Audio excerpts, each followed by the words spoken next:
ഒരാൾ എന്നോട് പറഞ്ഞത്, എടാ രാവിലെ മുതൽ ഈ വൈകുന്നേരം വരെ മനുഷ്യന്മാരുടെ സഫറിങ് ഇങ്ങനെ കാണുക, അവരുടെ ദുരന്തങ്ങൾ ഇങ്ങനെ കേൾക്കുക. വൈകുന്നേരം ആകുമ്പോൾ നമുക്ക് തന്നെ ആകെ നെഗറ്റീവ് അടിച്ചു പോകും. കാര്യം നമ്മളെന്നും കേൾക്കുന്നത് എന്താണ്? ആൾക്കാരുടെ സഫറിങ് ആണ് രാവിലെ മുതൽ രാത്രി വരെ. മുംബൈയിലെ പ്രസിദ്ധമായിട്ടുള്ള ഹോസ്പിറ്റൽ. അപ്പോൾ അവിടെ വർക്ക് ചെയ്യുന്ന എൻ്റെ ഒരു ഫ്രണ്ടിനെ ഞാൻ വിളിച്ചിട്ടുണ്ടായിരുന്നു ഈ ഒരു വീഡിയോ ചെയ്യാൻ വേണ്ടി തന്നെ. അപ്പോൾ പുള്ളി പറഞ്ഞത് അവിടെ 1 കോടിയിലധികം ശമ്പളം വാങ്ങുന്ന ഡോക്ടേഴ്സ് ഉണ്ട്. അപ്പോൾ കേരളത്തിൽ എനിക്ക് അറിയാവുന്ന ആളുകൾ 20-25 ലക്ഷമൊക്കെ മാസം ഉണ്ടാക്കുന്ന ആളുകൾ എനിക്കറിയാം. നക്കാപ്പിച്ചക്ക് പണിയെടുക്കേണ്ടി വരുന്ന ഡോക്ടർമാർ. അഫ്രീൻ അഷ്റഫ് എന്ന സോഷ്യൽ മീഡിയ ഇൻഫ്ലുവൻസർ ആയിട്ടുള്ള യങ് ഡോക്ടർ, അവർ ഈ അടുത്തൊരു പോസ്റ്റ് ഇട്ടിട്ടുണ്ടായിരുന്നു. ബാംഗ്ലൂരിൽ റീസെൻ്റ്ലി MBBS പാസ് ഔട്ട് ആയ ശേഷം അവരൊരു ജോലിക്ക് ശ്രമിച്ച സമയത്ത് വളരെ തുച്ഛമായിട്ടുള്ള 40,000 രൂപ എന്ന് പറയുന്ന ശമ്പളത്തിനാണ് അവർക്കൊരു പ്രൈവറ്റ് ഹോസ്പിറ്റലിൽ ജോലി ഓഫർ ചെയ്യപ്പെട്ടത്. അവിടെ തന്നെ വളരെ ഹെക്റ്റിക് ആയിട്ടുള്ള ഒരു ഷെഡ്യൂളാണ്, നമ്മുടെ ഭാഷയിൽ പറഞ്ഞ പട്ടിപ്പണി എന്നൊക്കെ പറയാവുന്ന ഒരു ഷെഡ്യൂളാണ് അവർക്ക് കിട്ടിയിട്ടുള്ളത്. അപ്പോൾ അത്രയും ചെറിയ ശമ്പളത്തിന് അത്രയും ബുദ്ധിമുട്ടിയിട്ട് ജോലി ചെയ്യാൻ പറ്റില്ല എന്നതുകൊണ്ട് തന്നെ താൻ ആ ജോലിക്ക് പോയിട്ടില്ല എന്നൊക്കെയാണ് അവർ ആ ഒരു വീഡിയോയിൽ പറഞ്ഞിട്ടുണ്ടായിരുന്നത്. അപ്പോൾ അതിനെ അനുകൂലിച്ചും പ്രതികൂലിച്ചും ഒക്കെ ധാരാളം ആളുകൾ കമൻറ്റ് സെഷനിൽ ഡോക്ടർമാരെ ഉപദേശിച്ചുകൊണ്ട്, ഡോക്ടർമാരെ തങ്ങളുടെ പ്രശ്നങ്ങൾ പറഞ്ഞുകൊണ്ടൊക്കെ ഭയങ്കര മാരകമായിട്ടുള്ള അതിമാരക ചർച്ചകളൊക്കെ നടന്നുകൊണ്ടിരിക്കുന്നുണ്ട്. പക്ഷേ ഈ ഒരു അവസരത്തിൽ നീറ്റ് പോലെയുള്ള വലിയൊരു എക്സാം, ഇന്ത്യയിലെ തന്നെ one of the most toughest exam clear ചെയ്ത് അതിനുവേണ്ടി കുറേ ലക്ഷങ്ങൾ മുടക്കി എൻട്രൻസ് കോച്ചിങ്ങിനൊക്കെ പോയി പഠിച്ച് ഇത്രയൊക്കെ കഷ്ടപ്പെട്ട് ഇറങ്ങിയിട്ട് ഈ ഒരു ദുരന്തത്തിലേക്കാണോ നമ്മൾ ചെന്നെത്തുക എന്നൊരു കൺസേൺ സ്വാഭാവികമായിട്ടും MBBS സ്വപ്നം കാണുന്ന കുട്ടികൾക്കും അവരുടെ പാരൻസിനും ഒക്കെ ഉണ്ടാകും. So what is the reality? ഇതിൻ്റെ യാഥാർത്ഥ്യം എന്താണ്? നമ്മുടെ നാട്ടിൽ MBBS കഴിഞ്ഞ ആളുകൾക്ക് എത്ര ശമ്പളമാണ് കിട്ടുന്നത്? MBBSന് ശേഷം പിന്നെ PG പഠിക്കാനുണ്ട്, PG കഴിഞ്ഞ ശേഷം നിങ്ങൾക്ക് എത്ര സാലറി കിട്ടും എന്നതൊക്കെ സ്വാഭാവികമായിട്ടും കൃത്യമായിട്ടുള്ളൊരു ധാരണ നിങ്ങൾക്ക് ഉണ്ടാവേണ്ടതുണ്ട്. ആ കാര്യമൊക്കെ പറഞ്ഞുതരാൻ വേണ്ടിയിട്ടാണ് ഞാൻ ഈ വീഡിയോ ചെയ്യുന്നത്. Myself doctor Bilal, MBBS graduate from Calicut medical college. അപ്പോൾ നിങ്ങൾ ഈ വീഡിയോ മുഴുവനായിട്ട് സ്കിപ്പ് ചെയ്യാതെ കാണുക. ഇഷ്ടപ്പെട്ടാലും നിങ്ങളുടെ ഫ്രണ്ട്സിനൊക്കെ ഷെയർ ചെയ്ത് കൊടുക്കുക. ഇതിനകത്തുള്ള ഇൻഫർമേഷൻസ് ഉറപ്പായിട്ട് നിങ്ങളെ ഹെൽപ്പ് ചെയ്യും. ഒരു ഡോക്ടർ ആവുക അല്ലെങ്കിൽ മക്കളെ ഡോക്ടറാക്കുക ആവറേജ് ഇന്ത്യൻ മിഡിൽ ക്ലാസ്സിൻ്റെ ഏറ്റവും മിനിമം കേരള മിഡിൽ ക്ലാസ് സ്വപ്നങ്ങളുടെ മുൻനിരയിൽ തന്നെയുള്ള ഒരു കാര്യമായിരിക്കും ഇത്. ഡോക്ടേഴ്സിന് സമൂഹത്തിൽ കിട്ടുന്ന വാല്യൂ, റെസ്പെക്റ്റ്, ഇതൊക്കെ ആയിരിക്കും മെജോറിറ്റി ആളുകളെയും ഇതിലേക്ക് നയിക്കുന്നത് അല്ലെങ്കിൽ ഇതിലേക്ക് മോട്ടിവേറ്റ് ചെയ്യുന്നത്. But this respect comes with its cost. Doctor ആവുക എന്നുള്ളത് അത്രയും ഡിഫിക്കൽട്ടായിട്ടുള്ളൊരു കാര്യം കൂടിയാണ്. കാരണം ഹയർ സെക്കൻഡറിക്ക് ശേഷം ഇന്ത്യയിലെ തന്നെ one of the most toughest competitive exam ആയിട്ടുള്ള നീറ്റ് ക്ലിയർ ചെയ്യുക എന്നുള്ള ആദ്യത്തെ വലിയൊരു കടമ്പ ഈ കുട്ടികൾ കടക്കേണ്ടതുണ്ട്, ഇത് സ്വപ്നം കാണുന്ന ആളുകൾ. അതിന് വേണ്ടിയിട്ട് ഇടുന്നൊരു എഫേർട്ട് എന്ന് പറഞ്ഞാൽ ഹയർ സെക്കൻഡറിയുടെ കൂടെയോ അല്ലെങ്കിൽ അതിന് ശേഷമോ 1, 2, പലപ്പോഴും 3 വർഷമൊക്കെ ജീവിതത്തിലെ മറ്റെല്ലാം ഉപേക്ഷിച്ച് വേറെ ഒരു പരിപാടിക്കും പോകാതെ, കല്യാണങ്ങളും ഫാമിലി ഫങ്ഷൻസും എവ്രിതിങ് എല്ലാം ഉപേക്ഷിച്ച് അത്രയും കഷ്ടപ്പെട്ട് പഠിച്ച ശേഷം മാത്രമാണ് നിങ്ങൾക്ക് നീറ്റിൽ നല്ലൊരു സ്കോർ നേടി ഒരു മികച്ച റാങ്കിലേക്ക്, അതായത് കേരളത്തിൽ 1 ലക്ഷം 1.25 ലക്ഷം ആൾ എഴുതുന്ന പരീക്ഷയിൽ 1000-നടിയിൽ വന്നാലാണ് നിങ്ങൾക്കൊരു ഗവൺമെൻറ് കോളേജിലേക്ക് അഡ്മിഷൻ കിട്ടുക. അപ്പോൾ അത്രയും വലിയൊരു എക്സാം എഴുതി ക്ലിയർ ചെയ്യേണ്ടതുണ്ട്. അതിനുവേണ്ടി തന്നെ എൻട്രൻസ് കോച്ചിങ്ങിന് നമ്മുടെ നാട്ടിൽ നിന്ന് ലക്ഷങ്ങൾ ചിലവഴിക്കണം. പലപ്പോഴും ഓൺലൈനിലൊക്കെ വളരെ ചെറിയ പൈസക്ക് ലഭ്യമാവുമെങ്കിലും നമ്മളൊരു പ്രോപ്പർ എൻട്രൻസ് കോച്ചിങ് എന്ന് പറഞ്ഞു കഴിഞ്ഞാൽ 2 ലക്ഷം രൂപയോളം ചിലവ് വരുന്നൊരു എൻട്രൻസ് കോച്ചിങ്ങിലൂടെ കടന്നു പോകണം. അങ്ങനെ നീറ്റ് ക്ലിയർ ചെയ്ത് മെഡിക്കൽ കോളേജിൽ ജോയിൻ ചെയ്യുന്നു. ഇനി നീറ്റിൽ റാങ്ക് ഇച്ചിരി കുറഞ്ഞു പോയാൽ ഈ പറയുന്ന ആദ്യത്തെ 1000 അല്ലെങ്കിൽ 1200, 1300 അതിനകത്ത് വരാൻ പറ്റിയില്ല എങ്കിൽ ഏകദേശം 50 ലക്ഷത്തിൻ്റെ മുകളിൽ പൈസ ചിലവാക്കിക്കൊണ്ട് പ്രൈവറ്റിൽ പഠിക്കണം. 50 പോരാ, മൊത്തം പഠിച്ചു കഴിയുമ്പോൾ 60 ലക്ഷത്തോളം രൂപ എന്തായാലും ചിലവ് വരും. അങ്ങനെ പ്രൈവറ്റ് മെഡിക്കൽ കോളേജിൽ പഠിക്കാൻ ജോയിൻ ചെയ്ത് അല്ലെങ്കിൽ ഗവൺമെൻറ്റിൽ ജോയിൻ ചെയ്ത് പിന്നീട് 5.5 വർഷക്കാലം, 4.5 വർഷം കോഴ്സും 1 വർഷം ഹൗസ് സർജൻസിയും 5.5 വർഷക്കാലം എന്ന് പറയുന്ന വലിയൊരു കാലത്തെ കോഴ്സിലൂടെ കടന്നുപോയി അങ്ങനെയാണ് MBBS പാസ്സായിട്ട് പുറത്തിറങ്ങുന്നത്. ഈ 5.5 വർഷം എന്ന് പറയുന്നതും അത്യാവശ്യം നന്നായി തന്നെ പഠിക്കാനുണ്ട്. അതിനുശേഷമുള്ള ഹൗസ് സർജൻസി കാലത്ത് നമുക്ക് സ്റ്റൈപ്പൻഡ് കിട്ടും. ഇപ്പോൾ കേരളത്തിൽ ഞാൻ ഹൗസ് സർജൻസി ചെയ്യുമ്പോൾ അറൗണ്ട് 26,000 ആയിരുന്നു. ഇപ്പോൾ ചെറിയൊരു അധികം ഉണ്ടെന്ന് തോന്നുന്നു. I'm 2022 pass out. അപ്പോൾ house surgency is really hectic. പക്ഷേ നമ്മൾ ഒരുപാട് കാര്യങ്ങൾ പഠിക്കുന്നത് ആ ഒരു സമയത്തായിരിക്കും. എനിവേ, അത് കഴിഞ്ഞ് പുറത്തിറങ്ങിയിട്ടാണ് പിന്നീട് ഒരു MBBS ഗ്രാജുവേറ്റ് ഒരു ജനറൽ പ്രാക്ടീഷണറായിട്ട്, ഒരു GP ആയിട്ട് വർക്ക് ചെയ്യാൻ തുടങ്ങുന്നത്. ഇനി നിങ്ങൾക്ക് പോസ്റ്റ് ഗ്രാജുവേഷൻ എന്ന് പറയുന്ന അടുത്തൊരു കാര്യമുണ്ട്. അതാണ് നമ്മുടെ MD, MS എന്നൊക്കെ പറയുന്ന കാര്യം. ഈ MDക്ക് ഇനി വേറൊരു എൻട്രൻസ് ഉണ്ട്, നീറ്റ് PG. നിങ്ങളൊരു 25, 26 വയസ്സിൽ അല്ലെങ്കിൽ 24 വയസ്സും, എനിക്ക് തോന്നുന്നു 24 വയസ്സിലൊക്കെ MBBS പാസ് ഔട്ട് ആവുന്നത്, 25 ആ റേഞ്ച്. അപ്പോൾ നിങ്ങൾ ഇറങ്ങിയിട്ട് പിന്നെ നിങ്ങൾ വീണ്ടും ഇരുന്ന് നീറ്റ് PG എന്ന് പറയുന്ന വലിയൊരു എൻട്രൻസിന് പഠിക്കണം. നീറ്റ് PG എനിക്ക് തോന്നുന്നു നീറ്റ് UGയേക്കാൾ ടഫായിട്ടുള്ളൊരു എക്സാമാണ് കേട്ടോ. അത്യാവശ്യം ഒരുപാട് പഠിക്കാനുണ്ട്. അപ്പോൾ ആ ഒരു എക്സാം നിങ്ങൾ അത്രയും കോമ്പറ്റേറ്റീവാണ്. അത് പഠിച്ച് അതിനും നിങ്ങൾ ഇതുപോലെ തന്നെ 1 2 ഒക്കെ വർഷം പലപ്പോഴും നിങ്ങളുടെ ജീവിതത്തിലെ ഒരുപാട് കാര്യങ്ങൾ മാറ്റിവെച്ച് അത്രയും രാപ്പകലിരുന്ന് പഠിച്ചാലാണ് നീറ്റ് PG ക്ലിയർ ചെയ്യാൻ പറ്റുക. അങ്ങനെ നിങ്ങൾ നീറ്റ് PG ക്ലിയർ ചെയ്ത ശേഷം നിങ്ങൾ MD അല്ലെങ്കിൽ MS ജോയിൻ ചെയ്യുന്നു. പിന്നെ 3 വർഷക്കാലം എന്ന് പറയുന്നത് അതിമാരകമായിട്ടുള്ളൊരു PG കാലഘട്ടമാണ്. ആ സമയത്താണ് നിങ്ങൾ PG ജൂനിയർ റെസിഡൻറ്റ് ഡോക്ടർമാരായിട്ട് വർക്ക് ചെയ്യുന്നത്. അത് കഴിഞ്ഞ് 1 വർഷം ചിലപ്പോൾ നിങ്ങളൊരു SR ഷിപ്പ്, സീനിയർ റെസിഡൻറ്റ് എന്ന് പറയുന്ന SR ഷിപ്പ് കൂടെ കഴിഞ്ഞ് പുറത്തിറങ്ങിയിട്ടാണ് നിങ്ങളൊരു ഇൻഡിപെൻഡൻ്റ് ആയിട്ടുള്ള ഒരു സ്പെഷ്യലിസ്റ്റ് ഡോക്ടറായിട്ട് വർക്ക് ചെയ്യാൻ പോകുന്നത്. നമ്മൾ പറയുന്ന general medicine, anaesthesia, paediatrics, psychiatry, surgery, orthopaedics, so ഇതുപോലെയുള്ള പ്രാക്ടീസ് ചെയ്യാൻ പോകുന്നത്. ഇനി നിങ്ങൾക്ക് വീണ്ടും സ്പെഷ്യലൈസ് ചെയ്യണമെങ്കിൽ അതിനുശേഷം വീണ്ടും എൻട്രൻസ് ഉണ്ട്, super speciality entrance, NEET super speciality. ആ എൻട്രൻസ് എഴുതി അതിലും മികച്ച റാങ്ക് വാങ്ങിക്കഴിഞ്ഞാൽ നിങ്ങൾക്ക് സൂപ്പർ സ്പെഷ്യാലിറ്റിക്ക് അഡ്മിഷൻ നേടാം. നോ, അപ്പോഴാണ് നിങ്ങൾ neurologist, neuro surgeon, gastroenterologist, hepatologist, urologist, nephrologist, so this kind of super speciality ഡോക്ടേഴ്സായിട്ട് മാറുന്നത്. അതിനുശേഷമാണ് പിന്നെ നിങ്ങൾ വീണ്ടും, അപ്പോൾ ഏകദേശം 10-13 വർഷക്കാലത്തിലധികം നീണ്ടു നിൽക്കുന്ന, ഏകദേശം നമ്മൾ പറയുമ്പോൾ അത്രയും നീണ്ടു നിൽക്കുന്ന ഒരു വലിയ പഠനകാലത്തിന് ശേഷമാണ് നിങ്ങളൊരു വലിയ ഡോക്ടറായിട്ട് ഒരു പക്ഷേ മാറാൻ പോകുന്നത്. സോ ഇത്രയും ലെങ്തി ആയിട്ടുള്ള ഈ ഒരു ജേണി ചൂസ് ചെയ്യണോ? ഇതിൻ്റെ ഉള്ളിൽ യഥാർത്ഥത്തിൽ എന്താണ് സംഭവിക്കുന്നത്? ആരാണ് മെഡിസിൻ ചൂസ് ചെയ്യേണ്ടത്? ഏത് ടൈപ്പ് ഓഫ് ആളുകൾക്ക് പറഞ്ഞതാണ് MBBS എന്നുള്ളതാണ് ആദ്യം തന്നെ നിങ്ങൾ മനസ്സിലാക്കേണ്ടത്. ഞാൻ ഈ പറഞ്ഞ ഇത്രയും ലോങ് ജേണി ആണെന്ന് പറയുമ്പോഴൊക്കെ ഇതിൻ്റെ ഇടയിൽ നിങ്ങൾക്ക് കൃത്യമായിട്ടുള്ള സ്റ്റൈപ്പൻഡ് എന്ന് പറയുമ്പോൾ വലിയ പൈസ തന്നെ നിങ്ങൾക്ക് കിട്ടാനൊക്കെയുള്ള സാഹചര്യങ്ങൾ വരുന്നുണ്ട്. ഐ വിൽ ടെൽ യു, ഞാൻ വളരെ വിശദമായിട്ട് തന്നെ അതിലേക്ക് കടക്കാം. പക്ഷേ ആദ്യത്തെ കാര്യം എന്ന് പറയുന്നത് ഏത് തരം ആളുകൾക്കുള്ളതാണ് MBBS? അതാണ് ആദ്യത്തെ ക്വസ്റ്റ്യൻ.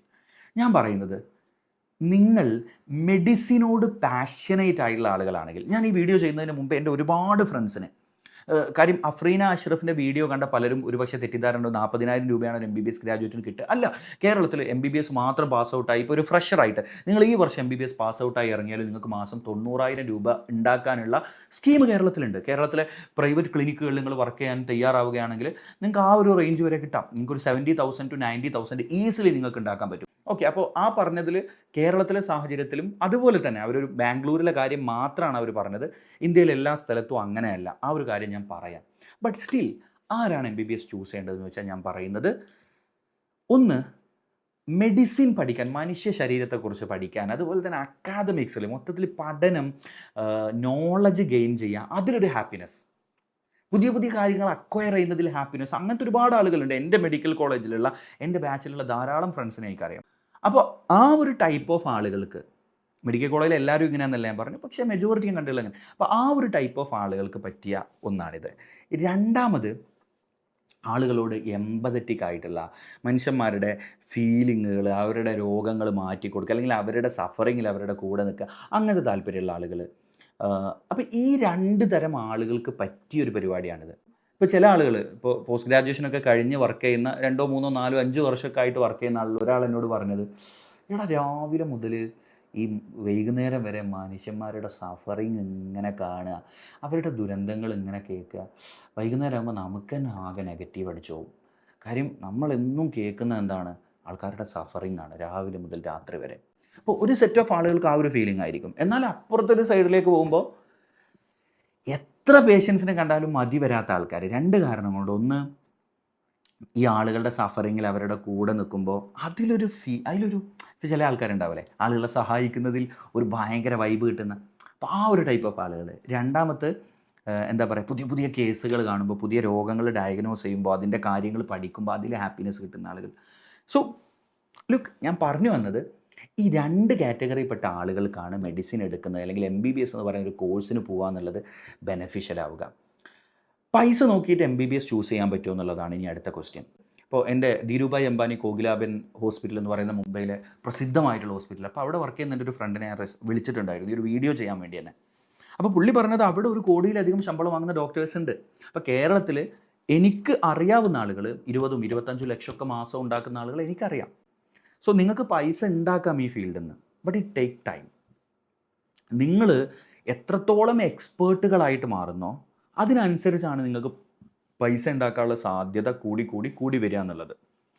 പക്ഷേ പൈസ ഉണ്ടാക്കാൻ വേണ്ടി MBBS ചൂസ് ചെയ്യരുതെന്നാണ് എൻ്റെ അഭിപ്രായം. നിങ്ങൾക്ക് ഈ പറഞ്ഞ പൈസ ഒക്കെ നിങ്ങൾക്ക് over A period of time നിങ്ങൾക്ക് കിട്ടിയേക്കാം. പക്ഷേ പൈസയ്ക്ക് വേണ്ടിയിട്ട് ഒരിക്കലും നിങ്ങൾ മെഡിസിൻ ചൂസ് ചെയ്യരുത്. കാരണം പൈസ ഉണ്ടാക്കാൻ you got many other ways. ഇപ്പോൾ എനിക്കറിയാവുന്ന ഞാൻ നമ്മുടെ ഹൈലൈറ്റ് ബിസിനസ് പാർക്ക് കോഴിക്കോട് അവിടെ കുറച്ച് കാലം വർക്ക് ചെയ്തിട്ടുണ്ട്, കുറച്ചധികം കാലം. അപ്പോൾ അവിടെ ഞാൻ കണ്ടിട്ടുള്ള ഒരുപാട് ആളുകൾ, വെറും ഡിഗ്രി ഉള്ള ആളുകൾ അല്ലെങ്കിൽ ഡിഗ്രി പോലും ഇല്ലാത്ത ആളുകൾ, അവർ ബിസിനസ് ചെയ്ത് മാസം ലക്ഷങ്ങൾ ഉണ്ടാക്കുന്ന ആളുകളെ ഞാൻ കണ്ടിട്ടുണ്ട്. അവരിൽ ഞാൻ കണ്ടൊരു കാര്യം, അവരുടെ ഹാപ്പിനെസ് എന്ന് പറയുന്നത് എന്താണ്? ഇപ്പോൾ ഈ ഹൈലൈറ്റിൽ ഞാൻ വന്നതിന് ശേഷം അല്ലെങ്കിൽ ആ ഒരു ലെവലിലേക്ക് ഒരു കോർപ്പറേറ്റ് വേൾഡിൽ ഞാൻ വന്ന ശേഷമാണ് ഞാൻ കാണുന്നൊരു ഫിനോമിനൻ. എന്താണെന്ന് വെച്ചാൽ മാസം 12,000 സാലറി ഉള്ളവൻ്റെ കയ്യിലും iPhone 15, 16, 17 ഒക്കെ ഐഫോൺ ആയിരിക്കും ഉണ്ടാവുക. EMIയിൽ അവൻ ഐഫോൺ വാങ്ങിയിട്ടുണ്ടാവും, ഏറ്റവും ബ്രാൻഡഡ് ഡ്രസ്സായിരിക്കും ഇടുന്നുണ്ടാവുക. അപ്പോൾ ഇപ്പോൾ എൻ്റെ ഒരു കേസിൽ ഞാൻ മാസം 2 ലക്ഷത്തിൻ്റെ മുകളിൽ സാലറി വാങ്ങിയ സമയത്ത് ഞാൻ യൂസ് ചെയ്തിരുന്നത് ഒരു 20,000 താഴെയുള്ള ഫോണാണ്. ഇനീഷ്യലി കുറേ കാലം. പിന്നീട് എല്ലാവരും നിർബന്ധിച്ച് ഫ്രണ്ട്സൊക്കെ ഇങ്ങനെ കളിയാക്കിയിട്ടാണ് ഞാൻ ഒരു ഐഫോണിലേക്ക് മാറിയത്. ഞാൻ മെഡിക്കൽ കോളേജിലുള്ള സമയത്ത് എനിക്ക് അങ്ങനത്തെ ഒരു ഫീലേ കിട്ടിയിട്ടില്ല. കാരണം അവിടെ ആരും ഈ ഐഫോൺ അല്ലെങ്കിൽ വലിയ ബ്രാൻഡ് വലിയത് അതിലൊരു എന്താ പറയുക, എന്തോ ഒരു ഫീലിംഗ് കിട്ടുന്ന ആളുകളെ ഞാൻ കണ്ടിട്ടുണ്ടായിരുന്നില്ല. പക്ഷേ ഇവിടെ വന്നപ്പോൾ എങ്ങനെയാണ്? അപ്പോൾ ഈ ഒരു ഫീലുള്ള ആളുകളാണെങ്കിൽ എൻ്റെ ഒരു അഭിപ്രായം, നിങ്ങൾക്ക് ഇങ്ങനെ അടിച്ച് പൊളിച്ച് നടക്കാനുള്ളൊരു പൈസ മെഡിസിനിൽ നിന്ന് ഇനീഷ്യലി കിട്ടാനുള്ള സാധ്യത കുറവാണ്. ഓക്കെ, കിട്ടും, പക്ഷേ അത് അത്ര ഈസി ആയിരിക്കില്ല. സോ അതുകൊണ്ട് നിങ്ങൾക്ക് ഈ പറയുന്ന നിങ്ങൾ 5.5 വർഷം MBBS പഠിക്കുന്ന സമയമുണ്ടെങ്കിൽ നിങ്ങൾ +2 കഴിഞ്ഞു ഡിഗ്രി എടുക്കുക, ഒരു MBAക്ക് എങ്ങാണ്ട് പോവുക, അല്ലെങ്കിൽ ഡിസ്റ്റൻ്റ് ആയിട്ടൊക്കെ MBA ചെയ്യുക. അതിൻ്റെ കൂടെ എന്തെങ്കിലും ബിസിനസ് നന്നായിട്ട് ചെയ്യുക. ബിസിനസ് ചെയ്താൽ യു ക്യാൻ ബി പ്രോ അല്ലേ? ഏതൊരു കാര്യവും ചെയ്താണ് നമ്മൾ പ്രോ ആവുക. സർജറി ചെയ്താണ് പ്രോ ആവുക, ക്രിക്കറ്റ് കളിച്ചാണ് പ്രോ ആവുക പോലെ ബിസിനസ് ചെയ്ത് നിങ്ങൾ പ്രോ ആവും, അല്ലെങ്കിൽ പല കമ്പനികളിലൊക്കെ വർക്ക് ചെയ്ത് നിങ്ങൾ പ്രോ ആയിരിക്കും. So you have option. പല രീതിയിൽ പൈസ ഉണ്ടാക്കുക. അപ്പോൾ എന്താ പറയുക, ഓൺലി ഫാൻസിൽ തുണി കഴിച്ചിട്ട് പൈസ ഉണ്ടാക്കുന്ന ആൾക്കാർ നമ്മുടെ നാട്ടിലുണ്ട്. So that's up to them. നിങ്ങളുടെ മൊറാലിറ്റി, നിങ്ങളുടെ ധാർമ്മികത, നിങ്ങളുടെ പീസ് ഓഫ് മൈൻഡ്, ഇതൊക്കെ മാറ്റേഴ്സാണ്. ഇതിലെന്താണ് നിങ്ങളുടെ മനസ്സെന്താണ് പറയുന്നത് എന്നുള്ളതാണ് നിങ്ങൾ ഏത് കോഴ്സ് എടുക്കണം എന്ന് നിർണ്ണയിക്കുന്ന കാര്യമെന്ന് പറയുന്നത്. അപ്പോൾ നിങ്ങളുടെ മനസ്സ്, ഇപ്പോൾ എൻ്റെ ഒരു കേസിൽ ഞാൻ പറഞ്ഞുതരാം. ഞാൻ ഏകദേശം 3.5 ലക്ഷത്തിൻ്റെ മുകളിൽ ശമ്പളമുള്ളൊരു ജോലി ഒറ്റയടിക്ക് ഉപേക്ഷിച്ച് വന്ന ഒരാളാണ്. ഇപ്പം ഞാൻ ഇരിക്കുന്ന അങ്ങനെയാണ്. അതിൻ്റെ കാരണം എന്താ പറയുക, നാട്ടിലുള്ള എല്ലാ കുട്ടികളും MBBSന് ജോയിൻ ചെയ്യണം, അല്ലെങ്കിൽ നാട്ടിലുള്ള എല്ലാ കുട്ടികളും MBBS എടുക്കൂ എന്നൊക്കെ പറയണമെന്ന് എൻ്റെ എന്താ പറയുക, ഞാൻ വർക്ക് ചെയ്തിരുന്ന സ്ഥലത്തെ ഓണേഴ്സ് എന്നോട് അത്തരത്തിൽ നിങ്ങൾ പ്രൊമോട്ട് ചെയ്യണമെന്ന് പറഞ്ഞു. അപ്പോൾ അത് എനിക്ക് ഓക്കെ ആയിരുന്നില്ല, അത് ശരിയല്ല എന്നാണ് ഞാൻ വിശ്വസിക്കുന്നത്. അപ്പോൾ അങ്ങനത്തെ കുറേ ഇഷ്യൂസ്, കുറേ എത്തിക്കലായിട്ട് എനിക്ക് ഓക്കെ അല്ലാത്ത കുറേ കാര്യങ്ങൾ വന്നപ്പോൾ ഞാൻ വർക്ക് ചെയ്യുന്നൊരു സ്ഥാപനത്തിൽ നിന്ന് ഞാൻ ഇറങ്ങി പോന്നു. കാരണം എനിക്ക് ഉറങ്ങാൻ പറ്റുന്നുണ്ടായിരുന്നില്ല. കുറേ ദിവസമായിട്ട് എനിക്ക് ഉറങ്ങാൻ പറ്റുന്നുണ്ടായിരുന്നില്ല. എനിക്ക് ശമ്പളം കിട്ടുന്നുണ്ട്, പൈസ കിട്ടുന്നുണ്ട്, but I was mentally not okay. കാര്യം എന്താ, ഞാൻ ചെയ്യുന്നത് ശരിയല്ല എന്നുള്ളൊരു തോട്ട് എന്നെ അങ്ങനെ ബാധിക്കുന്നുണ്ടായിരുന്നു. ഞാൻ എത്തിക്കലി അല്ല, ഈ കാര്യം എത്തിക്സ് അല്ല, അപ്പോൾ എൻ്റെ എത്തിക്സിന് ഇത് ശരിയല്ല എന്ന് ഐ ക്വിറ്റ്. അപ്പോൾ പൈസ കിട്ടുക എന്നതുകൊണ്ട് നിങ്ങൾക്ക് പീസ് ഓഫ് മൈൻഡ് ഉണ്ടാവണമെന്നില്ല. അപ്പോൾ നിങ്ങൾക്ക് പീസ് ഓഫ് മൈൻഡ് തരുന്ന കാര്യം എന്താണെന്ന് കണ്ടെത്തിയിട്ടാണ് നിങ്ങൾ ഏതൊരു പ്രൊഫഷനും ചൂസ് ചെയ്യേണ്ടത് എന്നുള്ളതാണ് ആദ്യത്തെ റിയാലിറ്റി. സോ ഹൂ കംസ്, അല്ലെങ്കിൽ ആര് വരണം എന്ന ചോദ്യത്തിൻ്റെ ഉത്തരം ഈ മൈൻഡിൽ ആളുകൾ വരണം. നൗ MBBSൽ വന്നു കഴിഞ്ഞാൽ വാട്ട് ആർ ദ തിങ്സ് അല്ലേ? ലുക്ക്, MBBS ഒരു 5.5 ഇയർ കോഴ്സാണെന്ന് ഞാൻ പറഞ്ഞല്ലോ. അപ്പോൾ അതിൽ എല്ലാ ഇയറിലും പഠിക്കാനുണ്ട്. അത്യാവശ്യം ഒരുപാട് സബ്ജക്റ്റുകൾ നിങ്ങൾക്കുണ്ട്. അത് പഠിച്ചെടുക്കാൻ ഭയങ്കര ഡിഫിക്കൽട്ടാണെന്ന് ചോദിച്ചാൽ ഐ ഡോണ്ട് തിങ്ക് ഭയങ്കര ഡിഫിക്കൽട്ടൊന്നുമല്ല. അത്യാവശ്യം ഒന്ന് പഠിച്ചാൽ തന്നെ നിങ്ങൾക്ക് പാസ് ഔട്ടായിട്ട് ഇറങ്ങാൻ പറ്റും. നോ, ഈ പാസ് ഔട്ടായി ഇറങ്ങിയാൽ ഞാൻ പറഞ്ഞ പോലെ നിങ്ങൾക്ക് 2 ഓപ്ഷൻ ഉണ്ട്. ഒന്നുകിൽ നിങ്ങൾക്കൊരു ജനറൽ പ്രാക്ടീഷണറായിട്ട് വർക്ക് ചെയ്യാം. ഇപ്പോൾ ഒരു ഓപ്ഷൻ അതാണ്, ജനറൽ പ്രാക്ടീഷണറായിട്ട് വർക്ക് ചെയ്യാം. അപ്പോൾ അങ്ങനെയാണെങ്കിൽ നിങ്ങൾക്കൊരു ക്ലിനിക്കിലൊക്കെ ആണെങ്കിൽ ഒരു പെർ ഹവർ 300-350 300 ആവറേജ് നമ്മുടെ എല്ലാ ക്ലിനിക്കുകളിലും ഓൾമോസ്റ്റ് കിട്ടും നമുക്ക് പറയാം. അപ്പോൾ അവിടെ വർക്ക് ചെയ്യാം നിങ്ങൾക്ക്. അപ്പോൾ ഒരു 10 ഹവർ ജോലിയൊക്കെ എടുത്ത ഒരു ദിവസം 3000 രൂപ. അപ്പോൾ നമ്മളൊരു മന്ത്ലി നിങ്ങളൊരു കുറച്ച് ഓഫും വെച്ചിട്ട് ഒരു 70,000 മുകളിൽ നിങ്ങൾക്ക് ഉണ്ടാക്കാം. Option number 1. ഓപ്ഷൻ നമ്പർ 2, നിങ്ങൾക്കൊരു നമ്മൾ പറയുന്ന പോലെ തന്നെ ഒരു എൻ്റർപ്രണർഷിപ്പ് ചെയ്യാൻ പറ്റും. എന്താ, നിങ്ങൾക്ക് നിങ്ങളുടെ സ്വന്തമായിട്ട് ക്ലിനിക്ക് എസ്റ്റാബ്ലിഷ് ചെയ്യാം. അവിടെ നിങ്ങൾക്ക് ഫാർമസി ഉണ്ടാക്കാം, ലാബ് ഉണ്ടാക്കാം. നോക്കൂ, നമ്മുടെ നാട്ടിൽ റൺ ചെയ്യുന്ന ക്ലിനിക്കുകളും ചെറുകിട ഹോസ്പിറ്റലുകളും ഉണ്ടല്ലോ, അവരുടെ ഏണിങ് മൊത്തം എവിടെ നിന്നാണെന്നറിയോ? മരുന്നുകളിൽ നിന്നും ഫാർമസിയിൽ നിന്നുമാണ്. അല്ലാതെ ഈ ഡോക്ടേഴ്സിൻ്റെ പൈസയൊന്നുമല്ല. മരുന്നും ഫാർമസിയും ഫാർമസി എന്ന് പറയുന്നത് ഭയങ്കര ലാഭമുള്ളൊരു പരിപാടിയാട്ടോ. അതായത് ഭയങ്കര ലാഭം എന്ന് ഞാൻ പറയുന്നത് ആളുകൾക്ക് ഇല്ലാത്ത രോഗത്തിന് മരുന്ന് കൊടുത്ത് ലാഭം ഉണ്ടാക്കുന്നു എന്ന സെൻസിലല്ല. ആയുർവേദ ഫാർമസി ആണെങ്കിലും ഇംഗ്ലീഷ് മരുന്ന് ഫാർമസി ആണെങ്കിലും ഇനിയിപ്പോൾ ഹോമിയോപ്പതിക്കാരുടെ ഫാർമസി ആണെങ്കിലും ഫാർമസി നല്ല പൈസ കിട്ടുന്നൊരു പരിപാടിയാണ്. And lab test everything.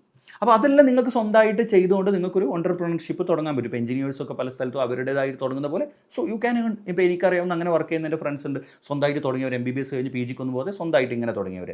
And സ്വന്തമായിട്ട് എഡ്യൂക്കേഷൻ പ്ലാറ്റ്ഫോമുകൾ ബിൽഡ് ചെയ്ത ആളുകൾ, സ്വന്തമായിട്ട് വേറെ തരത്തിൽ. അപ്പോൾ അങ്ങനെ നിങ്ങൾക്ക് പോകാവുന്ന ഓപ്ഷൻസ് ഉണ്ട്. പിന്നെ MBBSന് ശേഷം തന്നെ റിസർച്ചിന് വേണ്ടിയിട്ട് ജോയിൻ ചെയ്ത് പോയിട്ടുള്ള ആളുകൾ എനിക്കറിയാം. അപ്പോൾ ഇങ്ങനത്തെ വെറൈറ്റി ഓപ്ഷൻസ്. ഇനി AI ഡോക്ടേഴ്സിന് വേണ്ടിയിട്ടുള്ള സ്പെസിഫിക് AI ഇൻ്റഗ്രേറ്റഡ് ആയിട്ടുള്ള കോഴ്സുകൾ ഇന്ത്യയിൽ തന്നെ ഇപ്പോൾ നമ്മുടെ IISc ബാംഗ്ലൂരിലൊക്കെ പുതിയ വലിയ കോഴ്സുകൾ അവർ തുടങ്ങാൻ ഉദ്ദേശിക്കുന്നുണ്ട്. അപ്പോൾ അത്തരം കാര്യങ്ങളിലേക്കൊക്കെ നിങ്ങൾക്ക് പോകാവുന്നതാണ്. ഓക്കെ, അപ്പോൾ അവിടെയൊക്കെ വെറൈറ്റി ചാൻസസ് ഉണ്ട്. ഇനി അടുത്ത കാര്യം എന്താ, നമ്മുടെ മെജോറിറ്റി ആളുകളും ചൂസ് ചെയ്യുന്ന വേറൊരു കാര്യമാണ് PG എൻട്രൻസ്, പോസ്റ്റ് ഗ്രാജുവേഷന് പോകുക എന്നുള്ളത്. ഈ പോസ്റ്റ് ഗ്രാജുവേഷന് നിങ്ങൾ പോവുകയാണെങ്കിൽ നിങ്ങൾക്ക് ഇപ്പം ഞാൻ പറഞ്ഞ പോലെ എൻ്റർപ്രണർഷിപ്പും കാര്യം ചെയ്യുകയാണെങ്കിൽ ലക്ഷങ്ങൾ നിങ്ങൾക്ക് ഉണ്ടാക്കാം നിങ്ങളുടെ ഒരു ഇതിനനുസരിച്ച്. നൗ ഇനി പോസ്റ്റ് ഗ്രാജുവേഷന് പോവുകയാണെങ്കിൽ എന്താണെന്നുള്ളതാണ് ഞാൻ പറഞ്ഞു. ഒരു വർഷത്തോളം നിങ്ങൾ ഇപ്പം ഞാൻ ചെറിയ രീതിയിൽ എൻ്റെ PG എൻട്രൻസിന് പ്രിപ്പയർ ചെയ്യുന്നുണ്ട്. കാര്യം എനിക്ക് പീസ് ഓഫ് മൈൻഡ് ഇപ്പോൾ കിട്ടുന്നുണ്ട് കേട്ടോ. പൈസ തന്നെ വേണമെന്നൊന്നുമില്ല ഒരു മനുഷ്യന് പീസ് ഓഫ് മൈൻഡ് കിട്ടാൻ. ആവശ്യത്തിനുള്ള പൈസ ഉണ്ട്.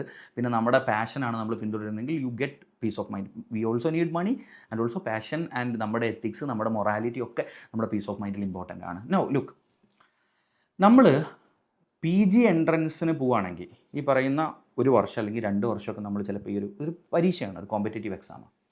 ഇതെഴുതി നിങ്ങൾക്ക് റാങ്ക് കിട്ടിക്കഴിഞ്ഞാൽ പോസ്റ്റ് ഗ്രാജുവേഷന് ജോയിൻ ചെയ്യാം. 3 വർഷമാണ് നമ്മുടെ പോസ്റ്റ് ഗ്രാജുവേഷൻ. MD ഉണ്ട്, DNB ഉണ്ട്, ഒക്കെ നിങ്ങൾക്ക് പോവാം.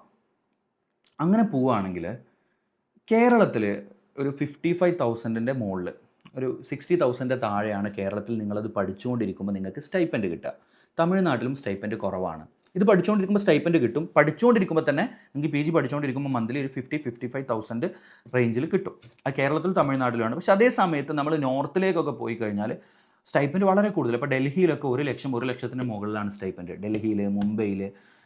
ഇപ്പോൾ എൻ്റെ ഒരു ഫ്രണ്ട് റീസെൻ്റ്ലി തെലങ്കാനയിൽ നിസാം മെഡിക്കൽ കോളേജിൽ ജോയിൻ ചെയ്യുമ്പോൾ അപ്പോൾ അവനോട് ഞാൻ ചോദിച്ചപ്പോൾ 1 ലാഖിൻ്റെ മുകളിലാണ് സ്റ്റൈപ്പൻഡ്. സോ ലൈക്ക് സംസ്ഥാനങ്ങൾക്ക് അനുസരിച്ചിരിക്കും. എനിവേ 55,000 to 1 lakh 1,10,000 രൂപയോളം നിങ്ങൾക്ക് മന്ത്ലി ഇത് പഠിച്ചുകൊണ്ടിരിക്കുമ്പോൾ കിട്ടും.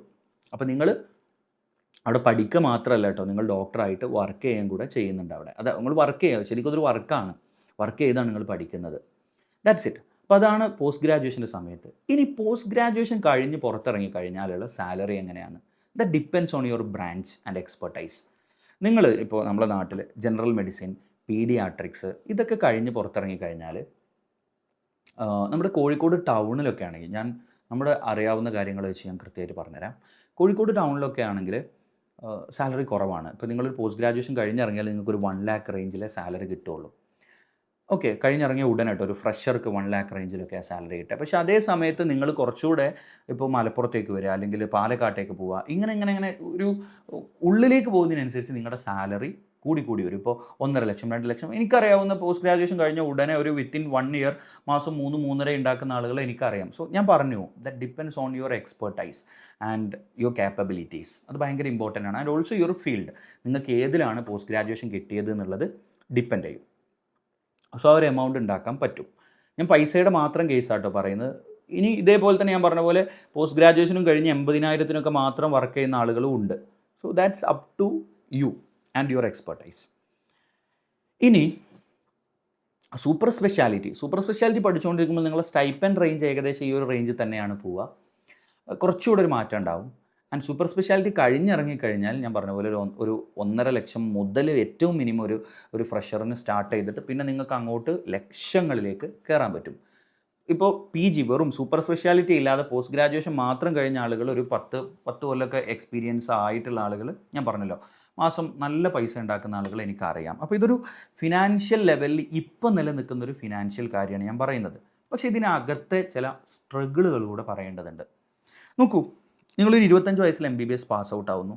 പിന്നെയുള്ള 3 വർഷത്തെ PG കാലം ഉണ്ടല്ലോ, ഒരു 26 27 വയസ്സിലായിരിക്കും പലപ്പോഴും നിങ്ങൾ 24 പാസ് ഔട്ടായി ഒക്കെ ഇറങ്ങി ഒരു 26 27 28 ഈ ഒരു വയസ്സിലൊക്കെ ആയിരിക്കും നിങ്ങൾ പോസ്റ്റ് ഗ്രാജുവേഷന് കയറുക. അപ്പോൾ ആ സമയമാകുമ്പോഴത്തേക്ക് നിങ്ങൾ കല്യാണമൊക്കെ കഴിച്ചിട്ടുണ്ടാവും. പക്ഷേ ഈ പോസ്റ്റ് ഗ്രാജുവേഷൻ എന്ന് പറയുന്നത് വളരെ എന്താ പറയുക ഡിഫിക്കൽട്ട് ആയിട്ടുള്ളൊരു കാര്യമാണത്.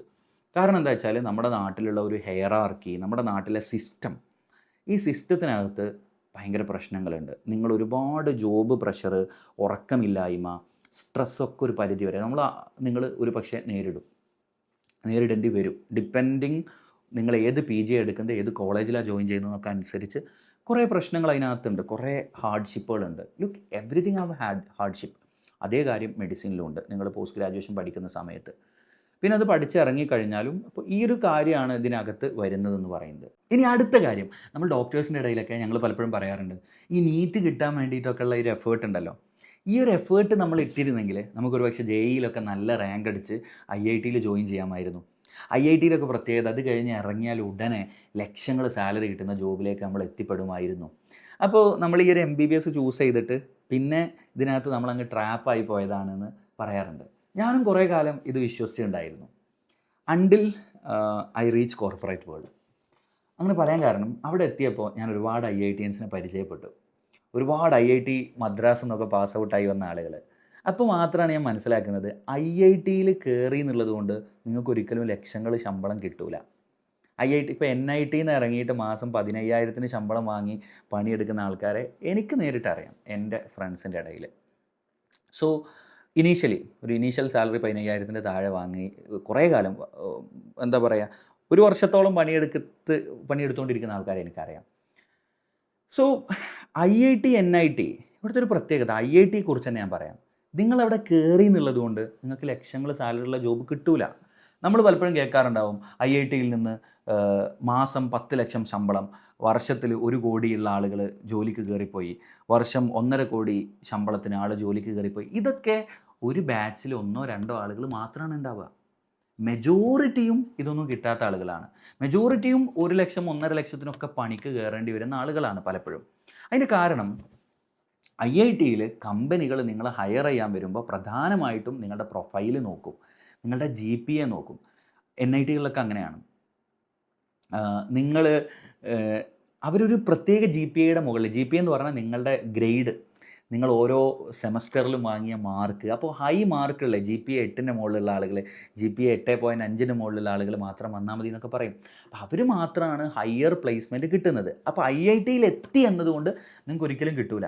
അവിടെ നിങ്ങൾ വർക്ക് ചെയ്ത്, അവിടെ നിങ്ങൾ പഠിച്ച്, നിങ്ങൾ എക്സ്ട്രാ പല രീതിയിലുള്ള സ്കില്ലുകൾ നേടി, നിങ്ങളൊരു വലിയ റെസ്യൂം ഉണ്ടാക്കി, നിങ്ങൾ അങ്ങനെ എക്യുപ്ഡ് ആകുമ്പോഴാണ് നിങ്ങൾ ഈ പറയുന്ന വലിയ ജോലികളിലേക്കൊക്കെ എത്തിപ്പെടുക. അത് NIT-യിലായാലും IIT-യിൽ തന്നെ എങ്ങനെയാണ്, അപ്പോൾ NIT-യിൽ അതിലും കുറയും.